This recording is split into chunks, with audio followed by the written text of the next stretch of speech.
প্রিয় ছাত্ররা, good morning everyone. সবাইকে আমার আন্তরিক শুভেচ্ছা জানিয়ে অনেকদিন পরে ভিডিও দিচ্ছি। তো কি হয়েছে, ব্যাপারটা অনেকটা সমস্যার মধ্যে ছিলাম, তো কাজের চাপে করে ওঠা হয়নি। তো যাই হোক, বেশি কথা না বলে আজকে ভিডিওটা শুরু করব।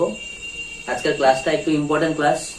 আজকে কিন্তু অঙ্ক করাবো না, আজকে ভারতের অর্থনীতি সম্পর্কে পড়াবো। তো সবাই মন প্রাণ দিয়ে দেখো।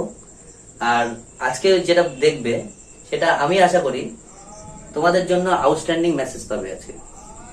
তো ব্যাপারটা শুধুমাত্র ইকোনমিক্সই পড়াবো না, ইকোনমিক্সের সাথে সাথে হিস্টোরিক্যাল ব্যাকগ্রাউন্ড গুলো জানিয়ে দেবো। তো আশা করি সবার ভালো লাগবে। তো যেটা কাজ সেটা তোমরা করবে, ফলো করো ভালো করে, আর স্কিপ করে কিন্তু ভিডিও থেকে বেরিয়ে যাবে না, তাহলে আমার সমস্যা হবে এবং তোমরাও পরবর্তীতে ভালো করে শিখতে পারবে না। তো ভালো করে শেখার জন্য স্কিপ করলে তো প্রবলেম হবে। সিনেমা যেরকম অল্প দেখে চলে আসলে তো পুরোপুরি সিনেমা বোঝা যায় না। তো অতএব এটা তো এডুকেশন, এটা তো পড়াশোনা, পড়াশোনার ব্যাপারটা তো ভালো করে বুঝতেই হবে, হ্যাঁ কি না? তো পুরোপুরি দেখতে হবে। তো সবাই, আর দ্বিতীয় কথা হচ্ছে এটা তো রেকর্ডিং ভিডিও। তো আমি চাইবো সবাই কিন্তু যখনই রেকর্ডিং ভিডিওটা দেখবে, যদিও আমি লাইভ ক্লাস করাতে পারছি না, সময় পাচ্ছি না, কাজের চাপে হচ্ছে না। তো দ্বিতীয়ত রেকর্ডিং ভিডিওটা দেখলে কি করবে, তোমরা কিন্তু খাতা পেন নিয়ে বসো আর একটু নোট ডাউন করো, কারণ প্রচুর ইনফরমেশন এখান থেকে পাবে। তো যেটা বলবো, ব্যাপারটা হচ্ছে সবার আজকে আনন্দের বিষয় নিয়ে একটু আলোচনা করব।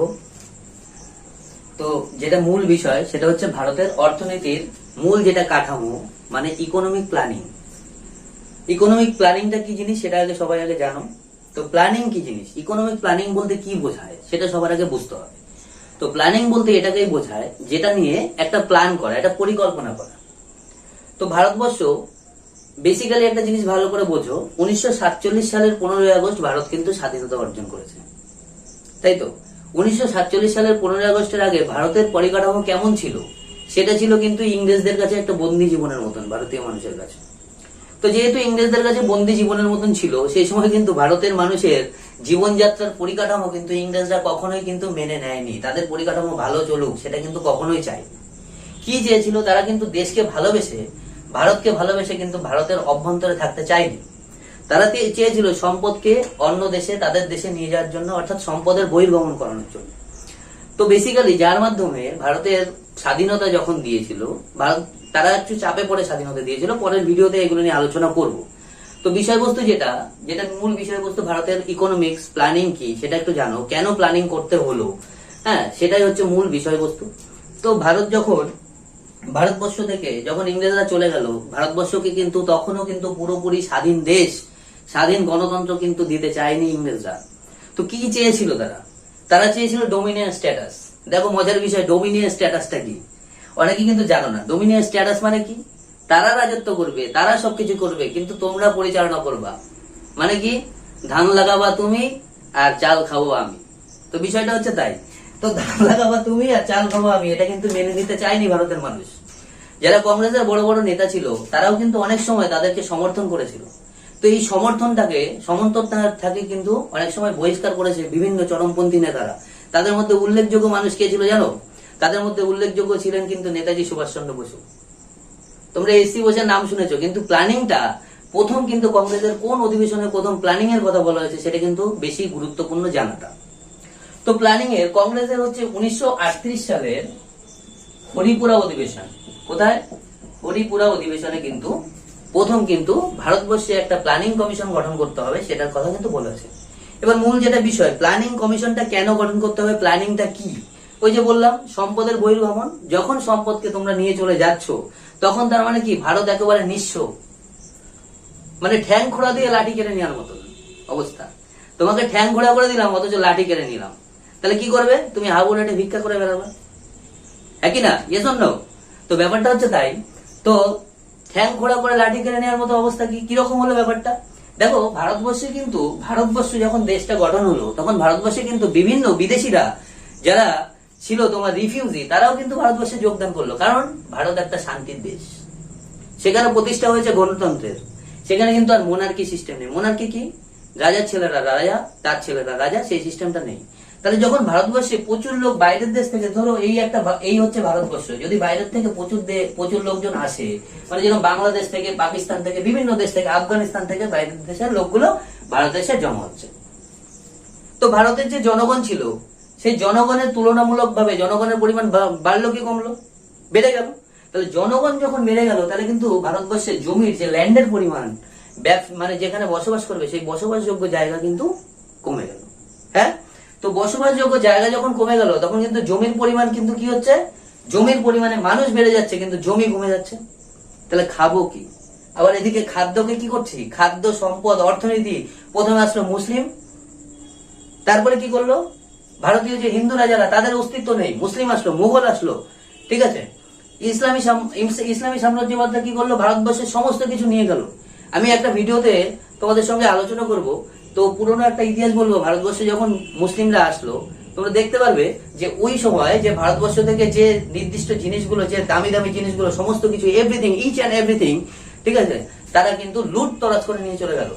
আমরা শুনতে পারবে, তোমরা দেখতে পারবে যে যেখান থেকে সমস্ত কিছু, যখন সোমনাথ মন্দিরের কথা তোমরা জানবে, সোমনাথ মন্দিরের ক্ষেত্রে কিন্তু সুলতান মাহমুদ 1000 থেকে 1025 মধ্যে, 1000 থেকে 1025 মধ্যে কি করলো, 17 বার আক্রমণ করে সোমনাথ মন্দিরের মতন সম্পদশালী একটা মন্দির, সেটাকে লুটপাট করে পুরো আফগানিস্তানটাকে কিন্তু একদম আপডেট বানিয়ে ফেললো। তো ব্যাপারটা হচ্ছে কি, ঠিক সেই কাজটাই কারা করেছিল, সেই কাজটাই করেছিল কিন্তু আমাদের ইংরেজরা কিন্তু একসময়, এখন আমাদের বন্ধু হয়ে গেছে। বললে পরে অনেকে গায়ে লাগবে, বিষয়টা গায়ে লাগানোর বিষয় নয়। অনেক সময় কিন্তু আমরা মনে করি যে ইংরেজদের কালচারটাই সেরা কালচার, স্যুট ব্লেজার পরে যাচ্ছি বিয়ে বাড়িতে, কি আনন্দের ব্যাপার। কিন্তু বিষয়টা সেটা নয়। সেই কালচারটাকে কিন্তু অ্যাভয়েড করে, কিন্তু অ্যাকচুয়ালি একটা জিনিস ভালো করে বোঝো, তাহলে কিন্তু তুমি ভারতীয় পুরোপুরি হলে কি করে। যদি তুমি ভারতীয় হতে চাও, যদি আজকে পাঞ্জাবি পরে ধুতি পরে ক্লাস করাতাম, তাহলে ভাবতে স্যার দাদা যে কি ক্লাস করাচ্ছে পাঞ্জাবি ধুতি পরে, এটা হাস্যকর বিষয়, হাহারি একটা বিষয় আসতো। তো বিষয়টা যেটা মার্জনাযোগ্য বিষয়, যেহেতু পড়াশোনার বিষয় নিয়ে আলোচনা করবো, আমি বাইরের দিকে যাব না। তো সম্পদের বহির্গমন কিন্তু এই সময় হয়েছিল কখন, যখন ভারতবর্ষকে স্বাধীনতা দিয়েছিল। তো স্বাধীনতা তো দিতে চাইনি, বললাম যে ডোমিনিয়ন স্ট্যাটাসের মধ্যে একটা ভাউতাবাজি স্বাধীনতা দিতে চেয়েছিল। তো যখন সম্পদের বহির্গমন হলো, তখন কি হলো, ভারতবর্ষে কিন্তু সম্পদ ফুরিয়ে গেল।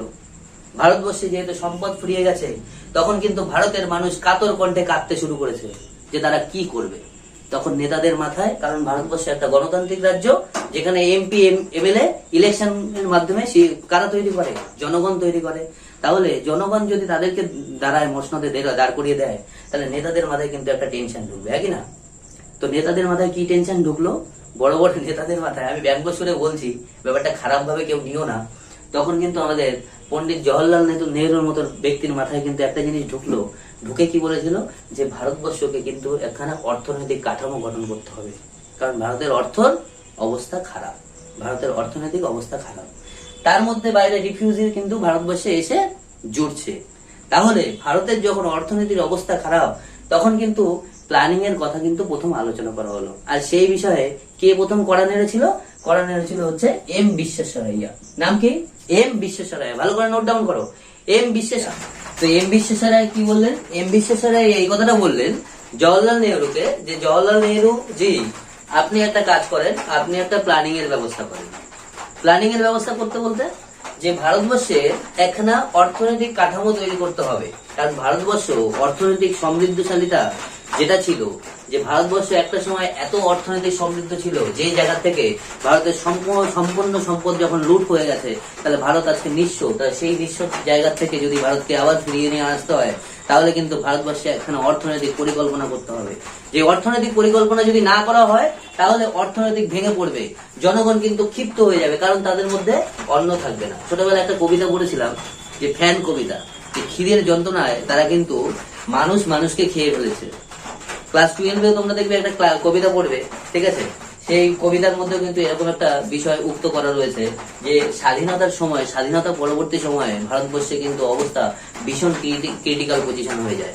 তো এই ক্রিটিক্যাল পজিশন থেকে ফিরিয়ে আনার জন্য কি করতে হবে, যে ভারতবর্ষের অবস্থা যাতে খারাপ না হয়, সেই জন্য কি করতে হবে, যে ভারতবর্ষে একখানা অর্থনৈতিক পরিকল্পনা আনতে হবে। আর এটা প্রথম কিন্তু মাথায় খেটেছিল কার? এম বিশ্বেশ্বরাইয়ার, যার যত হচ্ছে 1934 সালে। তো 1934 সালে যখন মাথায় আসলো এই কথাটা যে ভারতবর্ষে একটা অর্থনৈতিক পরিকল্পনা বানাতে হবে, যে ভারতবর্ষের অর্থের ভান্ডারটাকে আবার বাড়াতে হবে, তাহলে কি করতে হবে, চাষবাস করতে হবে, শিল্প আনতে হবে, ভারতবর্ষের মানুষদের কাছে সবসময় কি করতে হবে, যাদের টাকা পয়সা থাকে, অর্থ উপার্জন করতে পারবে, সেই ক্ষমতা তাদের প্রায়োরিটি দিতে হবে, সেলফ রিলিয়েন্স আনতে হবে। সেলফ রিলিয়েন্স মিন্স কি, তোমরা প্রত্যেকটা পরবর্তীতে আমি আলোচনা করবো, দেখবে প্রত্যেকটা পরিকল্পনার বিষয়বস্তু সম্পর্কে। সেলফ রিলিয়েন্স মানে হচ্ছে যাতে নিজের পায়ে নিজে দাঁড়ানো যায়। নিজের পায়ে নিজে দাঁড়াতে পারলেই কিন্তু তখন কিন্তু মানুষ কিন্তু ভারতবর্ষ অর্থনৈতিক ভাবে সমৃদ্ধশালী হবে, টাকা পয়সা উপার্জন হবে। একটা গল্প মনে পড়ে যাচ্ছে, তো গল্পটা হচ্ছে, দেখো একজন ব্যক্তি একটা একজনকে একটা গরিব মানুষকে প্রত্যেকদিন মাছ ধরে ধরে খাওয়াতো। তো একটা গরিব মানুষকে যেহেতু মাছ ধরে ধরে খাওয়াতো, তা গরিব মানুষও মাছ ধরে ধরে খেত। তা মাছ ধরে ধরে খেতে খেতে একটা সময় দেখা গেছে যে ওই যে মাছ ধরে যে খাওয়াতো সে একদিন ঝড়ের মধ্যে নৌকা ডুবে মারা গেছে। তো মাছ ধরে খাওয়াতে পারছে না, তো তাহলে কি করবে, মাছ ধরে যেহেতু খাওয়াতে পারছে না, তখন যে মানুষটা গরিব, যে মাছ এনে খাওয়াতো, যে খেত, মাছ খেত, সে কিন্তু আস্তে আস্তে না খেয়ে খেয়ে অনশনে মারা যায়। তো বিষয়টা হচ্ছে মাছ খাইয়ে খাইয়ে তাকে কিন্তু বড় করা হয়েছে। তাকে যদি এখানে দেখো একটা বুদ্ধিহীনতার কাজ কি হয়েছে, এখানে বুদ্ধিহীনতার কাজ হয়েছিল যদি তাকে মাছ ধরাটা শিখিয়ে দিত, যদি সে মারা গেছে তবুও কিন্তু সে মাছ এনে খেতে পারতো, মাছ ধরে খেতে পারতো, হ্যাঁ কি না?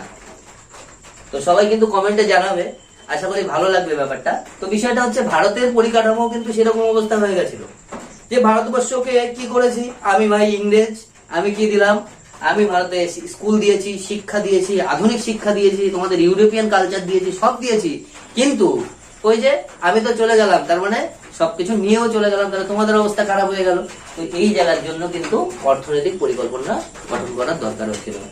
আর প্রথম টনক নড়েছিল এম বিশ্বেশ্বরায়ের কাছে, আর সেই টনকটাই কালক্রমে পড়েছিল কার, কংগ্রেসের হরিপুরা অধিবেশনে। প্রথম বলেছিলাম যে নেতাজির মতন ব্যক্তির সভাপতিত্বে কিন্তু হরিপুরা অধিবেশন হয়েছিল। তো হরিপুরাটা কোথায়, হরিপুরাটা হচ্ছে গুজরাটে, এটা মাথায় রাখবে।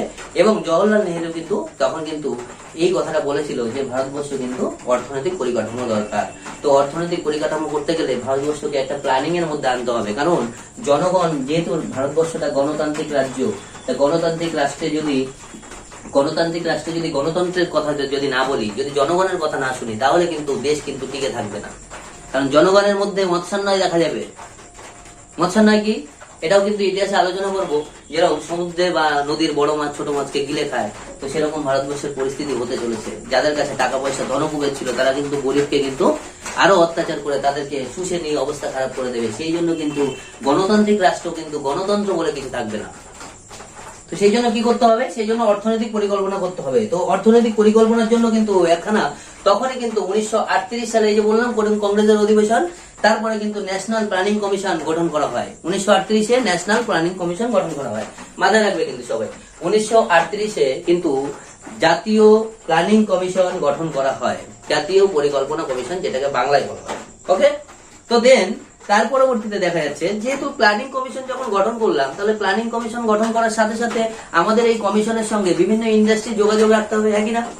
বিভিন্ন ইন্ডাস্ট্রি যদি যোগাযোগ না করে, যদি ইন্ডাস্ট্রিরা যোগাযোগ, যদি শিল্পপতিরা এতে টাকা না ইনভেস্ট করে, যদি ভারতবর্ষে চাষবাস না হয় ঠিকঠাক করে, তাহলে তো সেই অর্থনীতি, তার পরিকল্পনা বৃথাই হয়ে যাবে।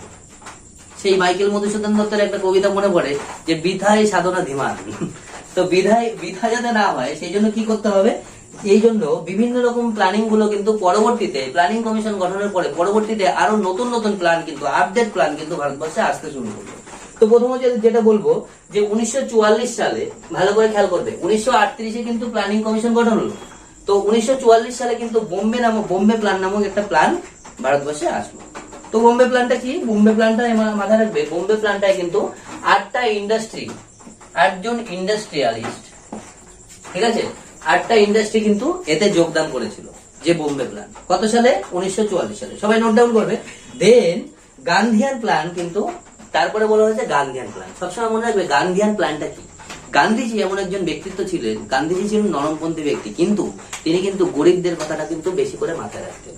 এই জন্য যাতে সমাজের গরিব মানুষেরা খেতে পারে, সেই জন্য গান্ধিয়ান প্ল্যান নামেও এই বছরই আবার গান্ধিয়ান প্ল্যান নামে একটা প্ল্যান কিন্তু এসেছে। তো 1944-এর পরে গান্ধিয়ান প্ল্যানের পরে দেখো, তাহলে গান্ধিয়ান প্ল্যানের প্রবক্তা কে ছিলেন? গান্ধিয়ান প্ল্যানের প্রবক্তা কিন্তু গান্ধীজি নয়, গান্ধীজির কাছে গেছিলেন কে, এস এন আগরওয়াল। কি নাম, এস এন আগরওয়াল। সবাই একটু প্লিজ নোট ডাউন করবে, তাহলে দেখবে এই পার্টটা তোমাদের ভালো করে ক্লিয়ার হয়ে যাবে। দেন তারপরে কিন্তু গান্ধিয়ান প্ল্যানও কিন্তু ভালো করে কার্যকারী হলো না। দেন কিন্তু পিপলস প্ল্যান, মানুষের জন্য প্ল্যান, মানুষের জন্য কিন্তু একটা পরিকল্পনা করা হয়েছিল 1945 সালে, পরের বছর।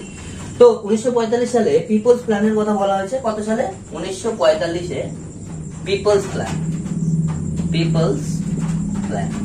ওকে, পিপলস প্ল্যান কিন্তু সাধারণ জনগণ, ধনী দরিদ্র সবাইকে মিলে যাতে ভারতের মানুষরা অর্থনৈতিক কাঠামো, তাদের পরিপূর্ণ কাঠামোর ভিত্তিতে তারা কিন্তু সমাজে যাতে বেঁচে থাকতে পারে, বা সমাজে সমাজ তো অর্থনীতিশীল হবেই, আর সাথে সাথে ভারত যাতে উন্নয়নশীল দেশে পরিণত হয়, সেই প্ল্যানের কথা কিন্তু 1945-এর পিপলস প্ল্যানে বলা হয়েছে। নেক্সট দেখো, নেক্সট হচ্ছে 1950-এ। আচ্ছা, এটা একটু বলতে ভুলে গেছি, এটার প্রবক্তা হচ্ছে এম এন রয়। এম এন রয় কিন্তু পিপলস প্ল্যানের প্রবক্তা। ওকে, দেখো এম এন রায় সম্পর্কে যদি বলি, এম এন রায়ের কিন্তু আরেকটা গুরুত্বপূর্ণ বিষয় আছে। এম এন রায় কিন্তু প্রথম সংবিধান থাকা দরকার ভারতবর্ষে, এই কথাটাও কিন্তু বলেছিলেন। যদিও তিনি কিন্তু কমিউনিস্টের লোক ছিলেন, তো কংগ্রেসের সঙ্গে যোগাযোগ তার কম ছিল, তবুও কিন্তু এম এন রায় কিন্তু প্রথম সংবিধানের কথা বলেছিলেন, এবং পিপলস প্ল্যানের প্রবক্তা কিন্তু এম এন রায়। তো চলো নেক্সট যাবো হচ্ছে সর্বোদয় প্ল্যান। সর্বোদয় প্ল্যানটাও তাই। সর্বোদয় বলতে তোমরা নাম শুনে বুঝতে পারছো, সর্বোদয় প্ল্যান বলতে কি বোঝায়? সবাইকে নিয়ে চলতে হবে, সবাইকে নিয়ে চলতে হবে। আমি এখন ডিফারেন্স প্ল্যানের কথা বলবো। তো সেই প্ল্যানগুলো হচ্ছে তাই, এটা হচ্ছে তাই। কি plan? Sarvodaya plan. Sarvodaya plan, Sarvodaya plan কত সালে হয়? সর্বোদয় প্ল্যান হচ্ছে 1950। ঠিক আছে, জয়প্রকাশ নারায়ণ কিন্তু এই প্ল্যানের প্রবক্তা ছিলেন। কে ছিলেন? জয়প্রকাশ নারায়ণ। চলো এইবারে যেটা আসল বিষয় নিয়ে আলোচনা করবো, তাহলে আমরা জানলাম, তাহলে একবার রিপিট করে দিই। দেখো প্ল্যান গুলো কি কি ছিল। সবার প্রথম আরেকটা সুন্দর করে রিপিট করে দিই। প্রথম কিন্তু প্ল্যানিং এর কথা কে বললো? এম বিশ্বেশ্বরাইয়া। 1938 সালে কংগ্রেসের হরিপুরা অধিবেশনে জওহরলাল নেহরুর নেতৃত্বে যে অধিবেশনের সভাপতিত্ব করেছিলেন নেতাজি সুভাষচন্দ্র বসু, সেই সময় কিন্তু প্ল্যানিং কমিশন গঠন হয়। ওকে, তো 1938-এর পরে ওই সময় কিন্তু আটটা ইন্ডাস্ট্রি নিয়ে একটা প্ল্যান হয়। তো তারপরে তার প্রবক্তা কে ছিল? S N Agarwal. 1945 সালে কিন্তু তারপরে পিপলস প্ল্যান, আর এই সময় কিন্তু কি ছিল? গান্ধিয়ান প্ল্যান, গান্ধিয়ান প্ল্যান ছিল, গান্ধিয়ান প্ল্যান। তারপরে ছিল কি? 1945-এ পিপলস প্ল্যান, তারপরে 1950-এ এম এন রায়ের নেতৃত্বে সর্বোদয় প্ল্যান। চলো, এই হচ্ছে প্ল্যানিং কমিশন। তো পরবর্তীতে দেখা গেছে যে ভারতবর্ষ একটা সময় কিন্তু আস্তে আস্তে ডিফারেন্স করতে এই সময় প্ল্যানটা গঠন হয়েছে, এবং প্ল্যানিং এর পরে প্ল্যানিং কমিশন একটা সময় গঠন হয়, যেটা এনডিসি এই প্ল্যানিং কমিশনটাকে নিয়ন্ত্রণ করে। তো এনডিসি কি সেটা সম্পর্কে আলোচনা করব। 1950 সালে ভারতবর্ষে কিন্তু প্ল্যানিং কমিশন গঠন করা হবে, এরকম করে কিন্তু আলোচনা হচ্ছে, যদিও এটা পরবর্তীতে প্ল্যানিং কমিশন গঠন হয়েছিল, পরে হয়েছিল। যাই হোক, তো এনডিসি কিন্তু প্ল্যানিং কমিশনটাকে কন্ট্রোল করে। কে? এনডিসি। এনডিসির নাম কি? পুরো নাম কি? National development council. ন্যাশনাল, লিখে দিচ্ছি, okay, national development council. National development council কত সালে তৈরি হয়? 1952 সালে। ঠিক আছে, তো ন্যাশনাল ডেভেলপমেন্ট কাউন্সিল এই সময় হয়, এবং পরবর্তীতে দেখা যায় 2015 সাল নাগাদ ভারত যখন উন্নয়নশীল দেশে পরিণত হয়েছে, তখন কিন্তু আমাদের এই প্ল্যানিং কমিশন গুলো কিন্তু আস্তে আস্তে উঠে যায়, এবং 5 বছরের প্ল্যানের পরিবর্তে 1 বছরের প্ল্যান তৈরি হয়। তো 5 বছরের প্ল্যান কেন, সেটা নিয়ে একটু আলোচনার বিষয়। 5 বছরের প্ল্যান হচ্ছে যে কোনো লোকসভা নির্বাচনে যদি একটা পার্লামেন্টের মিনিস্টার হতে হয় বা পার্লামেন্টের মেম্বার হতে হয়, তার ক্ষমতা কতদিন থাকে? হাইস্টলি তার ক্ষমতা সবচেয়ে বেশি 5 বছর থাকে। তো 5 বছর যেহেতু থাকে, তাই 5 বছরের একটা প্ল্যান করতে হবে। 5 বছরের প্ল্যানটা কি? 5 বছরের মধ্যে কোনো যে সমস্যাগুলো সমাধান হয়, সেই সমস্যাগুলো যাতে সমস্যা থেকে সমাধান পাওয়া যায়, সেই 5 বছরের একটা নতুন রূপ দেওয়া হয়, যে এই প্ল্যানের এই ব্যাপার থাকবে, এই ব্যাপার থাকবে। ওকে, 5 বছর দেওয়া হতো। কারণ কি? তখন ভারতের অর্থনৈতিক কাঠামো খুবই খারাপ। তো অর্থনৈতিক কাঠামো যাতে ঠিকঠাক ভাবে চলে, যাতে ঠিকঠাক ভাবে ভারত এগিয়ে যেতে পারে, ভারতের যাতে অর্থনীতি বেশি বাড়ে, হ্যাঁ, টাকা পয়সা হয়, সাথে শিল্প সম্পদ হবে, যাতে চাষবাস ভালো হয়, সেগুলোর উপর বেশি গুরুত্ব দেওয়া হতো। তো এটা কিন্তু একটা লং টার্ম প্রসেস। এই লং টার্ম প্রসেসের থেকে কিন্তু বেরিয়ে আসে পরবর্তীতে 2015 সালে আমরা ভারতবর্ষে অনেক উন্নয়ন রয়েছে, ভারতবর্ষ অনেক উন্নত, যার জন্য কিন্তু এই 2015 সালে কিন্তু নতুন করে 5 বছরের প্ল্যানের পরিবর্তে 1 বছরের প্ল্যান তৈরি হয়। সেটার নাম কি? সেটার নাম হচ্ছে নীতি আয়োগ। আশা করি বুঝতে পেরেছো। তো ফার্স্ট অফ অল যেটার কথা, সেটা হচ্ছে প্রথম প্রথম প্ল্যানিং কখন হবে। একটা গুরুত্বপূর্ণ বিষয় আলোচনা করব। দেখো, আমরা যদি বলি যে পঞ্চবার্ষিকী পরিকল্পনা কে পরিচালনা করেন, সে হচ্ছে কে? এনডিসি। এনডিসি কবে গঠন হয়? 1952-তে। ওকে, কিন্তু প্রথম যে প্ল্যানিংটা হয়েছিল সেই প্ল্যানিংটা কিন্তু 1951-তে হয়। তো 1951-তে যেহেতু হয়েছিল, তাহলে প্রথম প্ল্যানিং কিন্তু এনডিসি কন্ট্রোল করেনি। তখন কিন্তু ভারতবর্ষের যারা নেতা ছিল, বড় যারা উচ্চপদস্থ নেতা ছিলেন, ঠিক আছে, যারা ভারতবর্ষের মন্ত্রী পরিষদে ছিলেন, তারা কিন্তু গুরুত্ব দিয়েছিল যে ভারতবর্ষের মানুষের কথা ভাবতে হবে। এটা পরে হবে, আগে ভারতের মানুষের পেটে খাবার জোগাড় করতে হবে। কারণ অন্ন জোগাড় না করলে মানুষ হয়ে যাবে ক্ষিপ্ত। তাই অন্ন জোগাড়ের জন্য প্রথম পরিকল্পনায় কিন্তু প্রথম চাষবাসের উপর বেশি জোর দেওয়া হয়েছিল। কিসের উপর? চাষবাসের উপর। ওকে, আশা করি বুঝতে পারলাম। চাষবাসের উপর কেন জোর দিতে হবে? কারণ চাষবাসের উপর যদি চাষবাস যদি ভালো না হয়, যদি মানুষ পেটে খেতেই না পারে, তাহলে কিন্তু শিল্প আসবে কোথা থেকে? আর শিল্প যদি তৈরি করতে হয়, তাহলে কি দরকার? কাঁচামালের দরকার। কাঁচামাল পাবো কোথা থেকে? যদি চাষ না হয়, তাহলে কাঁচামাল পাওয়া যাবে? কাঁচামাল পাওয়া যাবে না। তো কাঁচামাল পেতে গেলে কি দরকার? চাষবাস করার দরকার। আর সবার আগে অন্ন জোগাড় করতে হবে, তাই না? খাবার দিতে হবে। তো খাবার দেওয়ার উপরে কিন্তু বেশি গুরুত্ব দেওয়া হয়েছিল প্রথম প্ল্যানে। তো যাই হোক, যেটা আসল বিষয়, তো খাবার দেওয়ার উপর বেশি গুরুত্ব দেওয়া হয়েছিল। খাবার দেওয়ার উপর গুরুত্ব দেওয়ার মধ্যে তার মানে কি বুঝতে হবে? যে চাষবাসের উপর প্রথম প্ল্যানিং জোর দেওয়া হয়েছিল। নেক্সট কি হয়েছিল? নেক্সট 5 বছর পরে, মানে 56 সাল, 51 থেকে 56 সাল পর্যন্ত তোমার হচ্ছে প্রথম প্ল্যানিং হয়, প্রথম পঞ্চবার্ষিক পরিকল্পনা। ওই আগেই বলেছি 5 বছরের পরিকল্পনা। দ্বিতীয় কি হয়েছিল? দেখো, চাষবাসের সাথে সাথে কি করা হয়েছিল? ওই যে বললাম, প্রথমেই আলোচনা করেছিলাম রিফিউজির যে সমস্যাটা, সেই সমস্যাটা থেকে কিন্তু দূর থাকতে হবে। যারা রিফিউজি, যারা বিদেশ থেকে এসে, তাদেরকে আসলে একটা ভালো বাসস্থান দিতে হবে, যাতে তারা থাকতে পারে ভারতবর্ষে থাকতে পারে। কারণ ভারতবর্ষটা কি? ভারতবর্ষটা হচ্ছে এমন একটা দেশ যেখানে কিন্তু ধনী গরিবকে মেনটেনেন্স করা হয়, যেখানে কিন্তু প্রত্যেকটা মানুষই, যে ভারতবর্ষ যেখানে উঁচু নিচু, যেটা বিবেকানন্দ বলে গেছেন, উঁচু নিচু ছোট বড় কে সকলে আমার ভাই। তো ভারতবর্ষের কালচার হচ্ছে তাই। এজন্য তো ভারতবর্ষের কালচারটা কি? ভারতবর্ষের কালচার হচ্ছে উঁচি মেথর, উঁচু নিচু সবাই কিন্তু সমান। তাহলে তাকে কি করতে হবে? তাকে তো উপযুক্ত বাসস্থান দিতে হবে। সে যেখান থেকে আসুক, সে তো ভারতবর্ষকে ভালোবেসেছে। ভারতবর্ষকে যখন ভালোবেসেছে, তাকে কি করতে হবে? বাসস্থান দিতে হবে, তার পেটে খাবার জোগাড় করে দিতে হবে। তা প্রথম প্ল্যানিং কিন্তু তাই। দেখো, ভগবানের কাজ ভগবান করে ঠিক, কিন্তু প্রথম প্ল্যানিং কিন্তু বৃহৎ ভাবে কিন্তু সাকসেস পেয়ে গেছে। মানুষ কিন্তু বুঝে গেছিল যে ভারতবর্ষ কিন্তু আস্তে আস্তে, ভারতের যখন অর্থনৈতিক উন্নতি হবেই। আজকে দেখো ভারতের অবস্থাটা, ভারত আজকে কি নেই।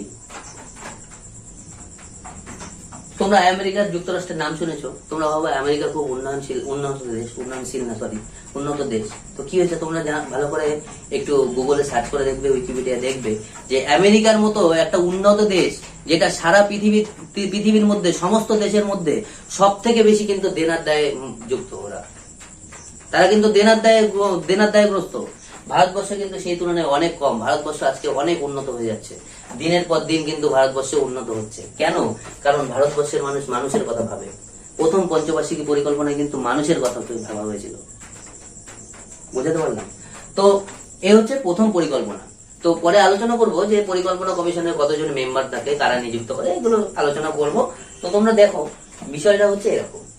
ব্যাপারটা হিস্টোরিক্যাল হলেও অর্থনৈতিক দিক থেকে তোমরা যদি আলোচনা করো, তো ভাবো, তো চাষবাসের উপর বেশি গুরুত্ব দেওয়া হয়েছে, আর বাসস্থানের উপর বেশি গুরুত্ব দেওয়া হয়েছে। কাদের? রিফিউজিদের।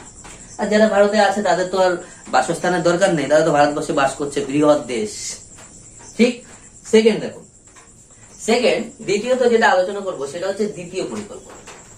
দ্বিতীয় পঞ্চবার্ষিকী পরিকল্পনা প্রথম পরিকল্পনার থেকেও বেশি গুরুত্বপূর্ণ। যদি বলো কেন প্রথম থেকে বেশি গুরুত্বপূর্ণ? কারণ দ্বিতীয় পঞ্চবার্ষিকী পরিকল্পনার সময় শুধু কি চাষবাস করলে দেশ কি উন্নত হবে? হবে কি? শুধু চাষবাস করলে কিন্তু একটা দেশ উন্নত হয় না। তাহলে তাকে কি করতে হবে? তাকে কিন্তু ইন্ডাস্ট্রি বানাতে হবে। কারণ ইন্ডাস্ট্রি ছাড়া একটা দেশ কখনো উন্নত হতে পারবে না।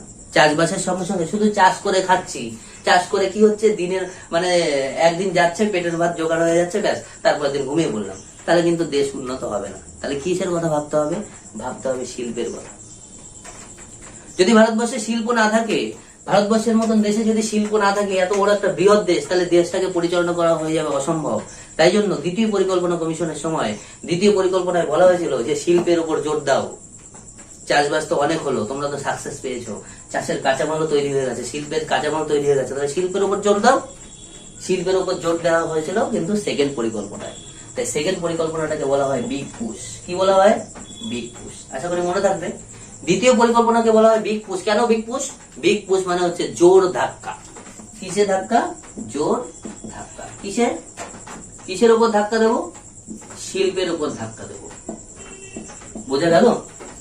জোর ধাক্কা মানে কি? Big push. বিগ পুশ বলতে শিল্পের উপর বিগ পুশ হবে। কিরকম করে? তখন কি করতে হবে? ইন্ডাস্ট্রি বসাতে হবে ভারতবর্ষে।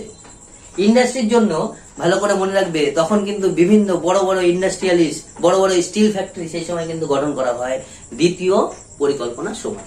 তো এটার জন্য একটা ট্যাগলাইন মনে রাখবে। ট্যাগলাইনটা আমি দিয়ে দিচ্ছি, তোমরা মনে রাখবে। বোরা ভিড়া দুই রাজা। এটা ট্যাগলাইন। কিরকম হলো ব্যাপারটা? বোরা মানে কি?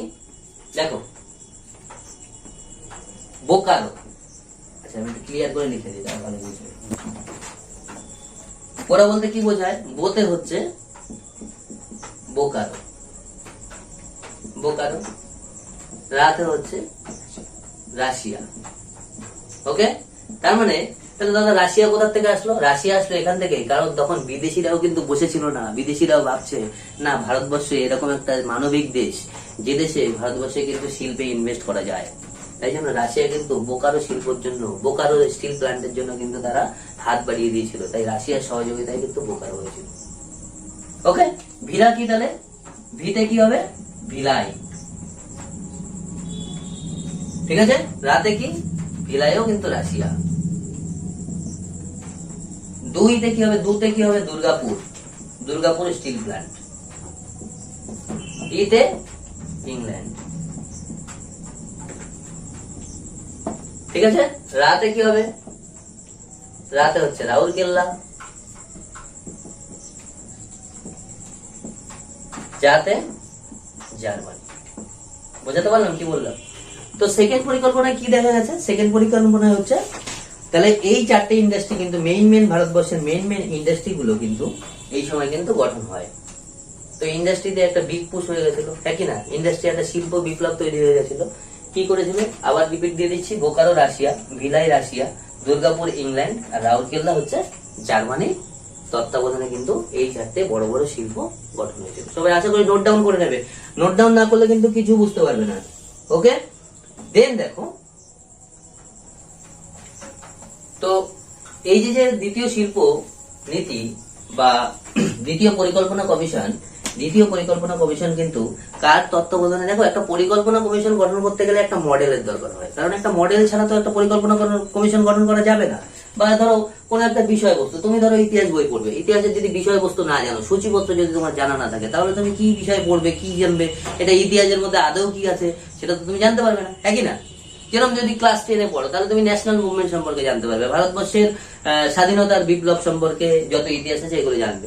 যদি তুমি ক্লাস 9-এ যাও, তাহলে কিন্তু ইউরোপিয়ান হিস্ট্রি জানবে। তাহলে কি করে জানছো? কারণ তুমি সূচিপত্র দেখছো, তাই না? তাহলে প্ল্যানিং গঠন করতে গেলে একটা কিন্তু মডেলের দরকার হয় কি হয় না? এরকম প্রথম মডেলটা যদি তুই বলি, তাহলে প্রথম মডেলটা হচ্ছে কিন্তু কেএন রাজের লেখা প্রথম মডেল। হ্যাঁ, ওকে, ফার্স্ট পরিকল্পনা মডেল হচ্ছে কেএন রাজের লেখা হ্যারাড ডোমার। ওকে, প্রথম মডেলটা কার মডেল ছিল? কেএন রাজের লেখা হ্যারাড ডোমার মডেল। তো সেকেন্ড মডেলটা কার ছিল? সেকেন্ড মডেলটা হচ্ছে পিসি মহলানবিশ কিন্তু সেকেন্ড মডেলটা কিন্তু বলেন। ওকে, চলো দেখো, এই যে প্রশান্ত চন্দ্র মহলানবিশ, এটা কার তত্ত্বাবধানে, কোন দেশের থেকে, কোন দেশের কথা ভেবে, কোন দেশের মতন কালচার ভেবে যে ভারতবর্ষের এই দ্বিতীয় পরিকল্পনার কথা বলেছেন, সেটাও কিন্তু পরীক্ষায় খুব ইম্পর্টেন্ট একটা কোশ্চেন। এটা যদি আসে তাহলে লিখবে রাশিয়া, সোভিয়েত রাশিয়া বা সোভিয়েত ইউনিয়নের কথা ভেবে বা সোভিয়েত ইউনিয়নটাকে লক্ষ্য করে এই পরিকল্পনাটা কিন্তু করেছিল। তো বোঝা যাচ্ছে কি বললাম? তো সেকেন্ড পরিকল্পনার ব্যাপারটা হচ্ছে, তাহলে বুঝতে পারলে প্রথম পরিকল্পনায় চাষবাসের উপর জোর দেওয়া হয়েছে, রিফিউজির উপর জোর দেওয়া হয়েছে, রিফিউজিদের বাসস্থান দিতে হবে। দ্বিতীয় পরিকল্পনায় কি হয়েছে, বিগ পুশ, শিল্পের বিগ পুশ, বিভিন্ন দেশের কিন্তু শিল্প উৎপাদনের জন্য, শিল্পের উন্নয়নের জন্য বিভিন্ন দেশ কিন্তু হাত বাড়িয়েছিল ভারতবর্ষে, তাদের নিয়ে আলোচনা করলাম। তো থার্ড পরিকল্পনা কি, দেখো এবার একটা মজার বিষয় কি, মজার বিষয় হচ্ছে প্রথম পরিকল্পনায় যেটা হলো চাষবাস, দ্বিতীয় পরিকল্পনায় শিল্প হলো, চাষবাসও হলো, বড় বড় শিল্প হলো, কিন্তু যারা গরিব মানুষ তারা কি করে খাবে, যারা চাষ করতে জানে না তারা কি করবে, তাদের জন্য কিন্তু ভালো করে মন দিয়ে শোনো, থার্ড পরিকল্পনা কিন্তু কি করা হলো, থার্ড পরিকল্পনা কিন্তু কুটির শিল্পের উপর জোর দেওয়া হলো। কিসের উপর, কুটির শিল্পের উপর। আর দ্বিতীয় কথা হচ্ছে, দেখো যখনই শিল্পের উপর জোর দেওয়া হয়েছে না, যখনই শিল্পের উপর জোর দেওয়া হয়েছে না, তখনই কিন্তু চাষবাসের পরিমাণ কিন্তু আস্তে আস্তে কমছে। তো চাষবাসের পরিমাণ যখন কমছে, তখন চাষবাস তো একেবারে ধসে গেলে তো আবার শিল্পের ম্যাটেরিয়ালস পাওয়া যাবে না, একই না? সেই জন্য শিল্পের ম্যাটেরিয়ালস এর উপরে কিন্তু জোর দেওয়া হলো, অর্থাৎ ছোট চাষবাসের উপরেও কিন্তু হালকা পরিমাণে জোর দেওয়া হয়েছিল তৃতীয় পরিকল্পনায়। আর তৃতীয় পরিকল্পনার সবচেয়ে উল্লেখযোগ্য বিষয় হচ্ছে, তৃতীয় পরিকল্পনার সময় ভালো করে খেয়াল করো, তৃতীয় পরিকল্পনার সময় কিন্তু বিভিন্ন রকম বাধা সৃষ্টি হয়। আর তৃতীয় পরিকল্পনায় কি হয়েছিল, সেলফ রেলিয়েন্স। সেলফ রেলিয়েন্স মানে নিজের পায়ে দাঁড়ানো, নিজের পায়ে দাঁড়ানোর উপর গুরুত্ব দেওয়া হয়েছিল, যাতে গরিব মানুষেরা তারা নিজের পায়ে দাঁড়াতে পারে। কারণ কি, তারা কুটির শিল্পের মাধ্যমে ছোটখাটো কাজ করে যাতে নিজের খাদ্যটা জোগাড় করতে পারে। সবাই তো চাষবাস করে না, করে কি, চাষবাস করে না। তো এই ব্যাপারটার উপরে কিন্তু জোর দেওয়া হয়েছিল। কিন্তু একটা ঘটনাটা হচ্ছে, দেখো এগোতে এগোতে এগোতে এগোতে হঠাৎ করে কি হলো, একটা ঝড় এসে তাদেরকে থামিয়ে দিল। ঝড়টা কি, ঝড়টা ছিল 1965 ভারত পাকিস্তানের যুদ্ধ। এই ঝড়টা কিন্তু এই তৃতীয় পরিকল্পনাকে থামিয়ে দিয়েছিল। 1962 চায়নাদের অ্যাটাক ঝড়টাকে থামিয়ে, এই ঝড়টা কিন্তু পরিকল্পনাকে থামিয়ে দিয়েছিল। 100 বছরের মতন, 100 বছরের মধ্যে সেরা একখানা মনন্তরের সৃষ্টি হয়েছে, যে মনন্তরে শুধু খরা আর খরা, চাষবাস একেবারে ধূলিসাৎ হয়ে গেছে। তাহলে তৃতীয় পরিকল্পনা কিন্তু একেবারেই একেবারে পর্যাবৃত ভাবে এর অবস্থা কিন্তু ক্রিটিক্যাল কন্ডিশন হয়ে গেছিল, যাতে তৃতীয় পরিকল্পনা কিন্তু পুরো মুখ থুবড়ে পড়েছিল। তো তৃতীয় পরিকল্পনা যখন মুখ থুবড়ে পড়লো, তখন কিন্তু ভারতবর্ষের মানুষের পেটে আবার খিদে জন্ম নিচ্ছে। তাদের যে পরিকল্পনা, শিল্প, চাষ সব শেষ।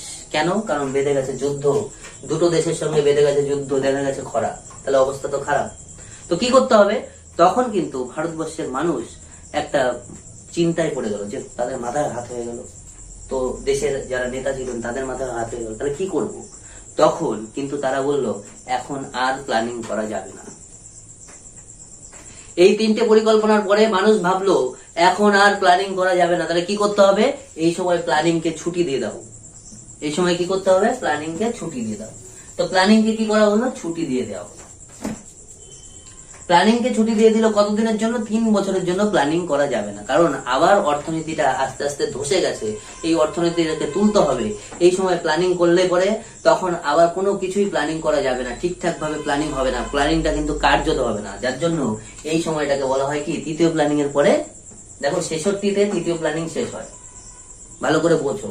কারণ 1951 থেকে 56 পর্যন্ত হচ্ছে প্রথম, আচ্ছা 56 থেকে 61 পর্যন্ত দ্বিতীয়, 61 থেকে 66 পর্যন্ত তৃতীয়, একই না?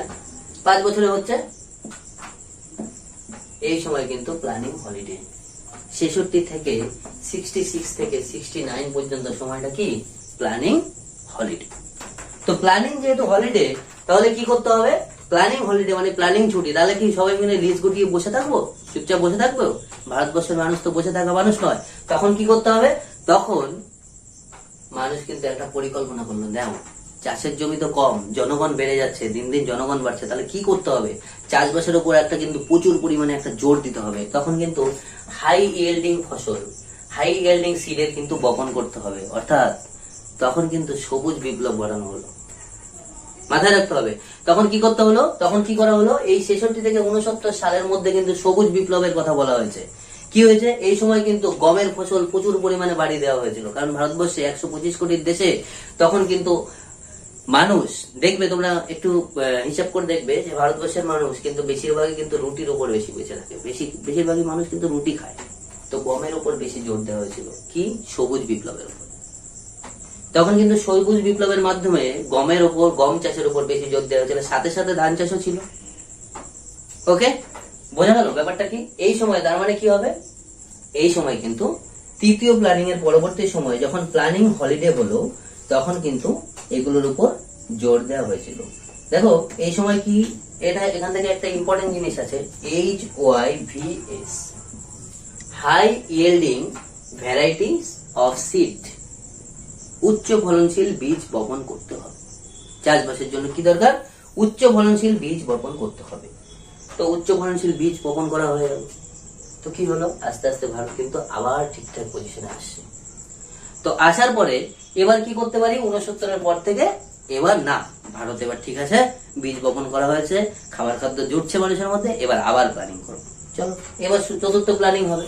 চতুর্থ প্ল্যানিং তাহলে 69 থেকে তোমার 74 পর্যন্ত।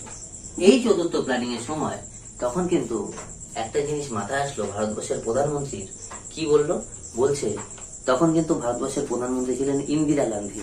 ইন্দিরা গান্ধী বলছেন এই এখন চাষবাস হয়েছে, খাবার খাদ্য জুটছে, তাহলে এবার কিন্তু গরিব মানুষ যারা রয়েছে তাদেরকে কিন্তু কাজ দিতে হবে, তাদেরকে প্রত্যেকের অন্ন জোগাড় করে দিতে হবে। সেই জন্য তিনি কিন্তু একটা স্লোগান তুললেন, স্লোগান তুলে বলছেন গরিব মানুষকে হাঁটিয়ে দাও, মানে গরিব হাঁটাও মানে গরিবকে দেশ থেকে তাড়িয়ে দেবে তা না, গরিব রাখা যাবে না দেশকে, সবার কর্মসংস্থান জোগাড় করে দিতে হবে।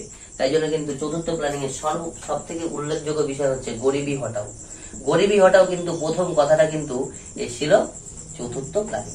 ওকে, আশা করি বুঝতে পারলাম। তা চতুর্থ প্ল্যানিং এ কিন্তু গরিবী হটাও কথাটা আসলো, এবার সেই কথাটা উঠলো চতুর্থ প্ল্যানিং এ। এবার আস্তে আস্তে আস্তে আস্তে আবার নতুন করে শিল্প গঠন হচ্ছে, আবার ছোট ছোট কুটির শিল্প গঠন হচ্ছে, ভারতের মানুষ কিন্তু আস্তে আস্তে উন্নত হতে শুরু করেছে।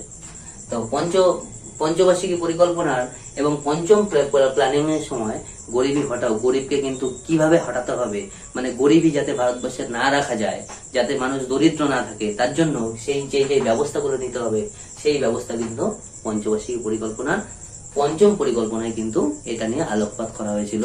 আর মানুষকে কর্মসংস্থানে নিযুক্ত করা হয়েছিল অনেক সমস্যার সম্মুখীন, তবুও কিন্তু এখানে এই প্ল্যানিং এ কিন্তু করা হয়েছিল। তো বিষয়টা হচ্ছে পরের ভিডিও 5টার পরে 10টা প্ল্যানিং সম্পর্কে আমি আলোচনা করব। তো প্রথমত ভিডিওর লাস্ট যেটা ইনফরমেশন দেব সেটা হচ্ছে, দেখো কিছু নোটস ম্যাটেরিয়ালস দিয়ে দিচ্ছি, যে ম্যাটেরিয়ালস গুলো তোমরা একটু এখান থেকে আশা করি লিখে নেবে, আর লিখে নাও, কারণ না লিখলে পরে বুঝতে পারবে না। তো যেটা প্রথমে বলেছিলাম যে প্ল্যানিং কমিশন গঠন করার জন্য কতজন দরকার, কাকে কাকে প্ল্যানিং কমিশন গঠন করার জন্য নিয়োগ করা হয়, এবং প্ল্যানিং কমিশনের মেম্বার কারা, আর প্ল্যানিং কমিশনের চেয়ারপারসন কারা ছিল, সেগুলো একটু আলোচনা করবো।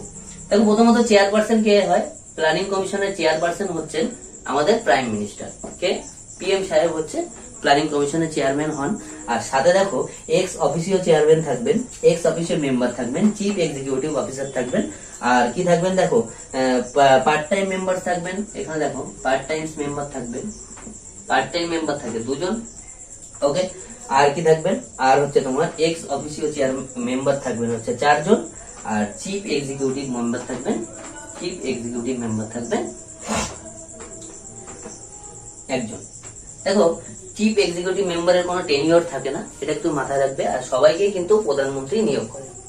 ওকে, সবাইকে প্রধানমন্ত্রী নিয়োগ করেন, আর চিফ এক্সিকিউটিভ অফিসারের কিন্তু নির্দিষ্ট টেনিওর থাকে না। টেনিওর মিনস মানে কতদিন থাকবে, উনি কতদিন থাকতে পারবে, এরকম কোনো নির্দিষ্ট বিষয় থাকতো না। প্রধানমন্ত্রী যদি চাইতেন তাকে 2 দিন রাখবে, তার 2 দিন রাখতে পারতেন, আর প্রধানমন্ত্রী যদি চাইতেন 5 বছর রাখবেন, তাও 5 বছর রাখতে পারতেন। বোঝা গেল? এই হচ্ছে প্ল্যানিং কমিশনের ইনফরমেশন। নেক্সট ভিডিওতে আমি কিন্তু আরো আলোচনা করব, পরবর্তী হচ্ছে 6 থেকে 10 পর্যন্ত আলোচনা করব। আশা করি সবার ভালো লাগলো। তো বিষয়টা হচ্ছে, যেটা আলোচনার বিষয়, তোমরা কমেন্ট সেকশনে জানাও যে দাদা এটা বুঝতে পারিনি, এই জায়গাতে তুমি আরেকবার বলো, বা এটা সম্পর্কে ডেসক্রিপটিভ আলোচনা করো, তোমরা ডিএস স্টাডিতে পেয়ে যাবে। তো সবাইকে আন্তরিক শুভেচ্ছা জানিয়ে আজকের মতো ক্লাস শেষ করব। তো যেটা বিষয় বলার সেটা হচ্ছে, তোমরা কিন্তু ক্লাসটাকে শেয়ার করো, আর লাইক করো, ফলো করো, হ্যাঁ। আর যেটা বলার, সবাইকে শুভকামনা জানিয়ে, আর যেটা হচ্ছে মূল বিষয় সেটা হলো সাবস্ক্রাইব করবা। কারণ সাবস্ক্রাইব করলে কি হবে, আমারও ক্লাস করাতে ভালো লাগে, আমারও পড়াতে ভালো লাগে, কারণ বেশি স্টুডেন্ট থাকলে পড়ার একটা মোটিভেশন বাড়ে। আর সাথে সাথে তোমরাও শিখতে পারবে। আশা করি বুঝতে পারলে ব্যাপারটা কি। যেটা না বুঝবে সেটা ডিএসএ স্টাডির টেলিগ্রাম চ্যানেলে জানিয়ে দিও। তো চলো, আজকের দিন শুভ হোক এই বলে আজকের মতো ক্লাস শেষ করলাম।